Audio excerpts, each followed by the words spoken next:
আসসালামু আলাইকুম ওরহমতুল্লাহি ওবারাকাতু।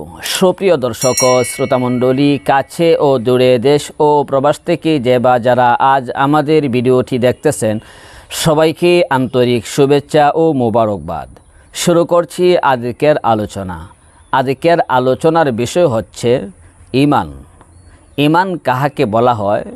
হাদিস শরীফে হাদিসে জিবরিল নামক একটি হাদিস রয়েছে, এর মধ্যে ঈমান কাহাকে বলা হয় শেখানো হয়েছে। সবাই তো হাদিসে জিবরিল পড়তে পারবে না, এজন্য উলামায়ে কেরাম সাধারণের দিকে লক্ষ্য করে ঈমানের কয়েকটি কালিমা নির্ধারণ করেছেন। নাম্বার 1, কালিমাই তয়্যিবা।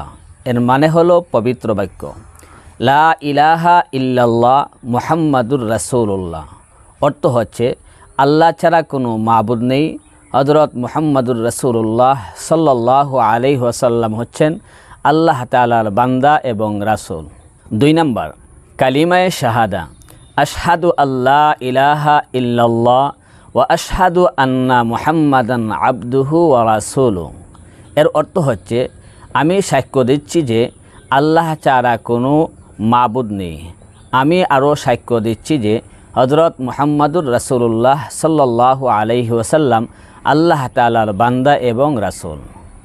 3 নম্বর, ঈমানে মুজমাল। ঈমানে মুজমাল, আমানতু বিল্লাহি কামা হুয়া বিআসমাইহি ওয়া সিফাতিহি ওয়া কাবিলতু জামিআ আহকামিহি ওয়া আরকানিহি।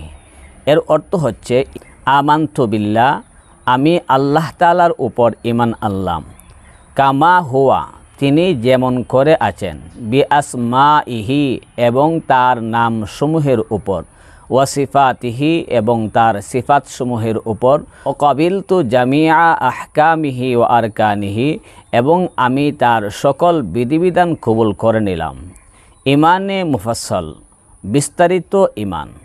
ঈমানে মুফাসসাল, আমানতু বিল্লাহি ওয়া মালাইকাতিহি ওয়া কুতুবিহি ওয়া রুসুলিহি ওয়াল ইয়াউমিল আখির ওয়াল কদরি খাইরিহি ওয়া শাররিহি মিনাল্লাহি তাআলা ওয়াল বা'তি বা'দাল মাউত।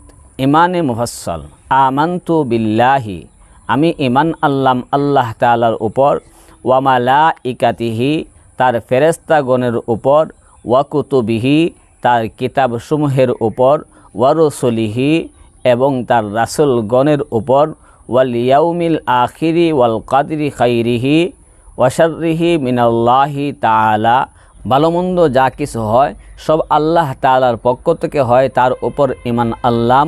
ওয়াল বা'তি বা'দাল মাউত, এবং পুনরায় মৃত্যুর পর জীবিত হওয়ার উপর। সুপ্রিয় দর্শক শ্রোতামণ্ডলী, এই ছিল ঈমানের আলোচনা। যতটুকু আলোচনা করেছি, মহান রব যেন আমাদের সকলকে আমল করার তৌফিক দান করেন, আমিন। আসসালামু আলাইকুম ওয়া রাহমাতুল্লাহি ওয়া বারাকাতুহু।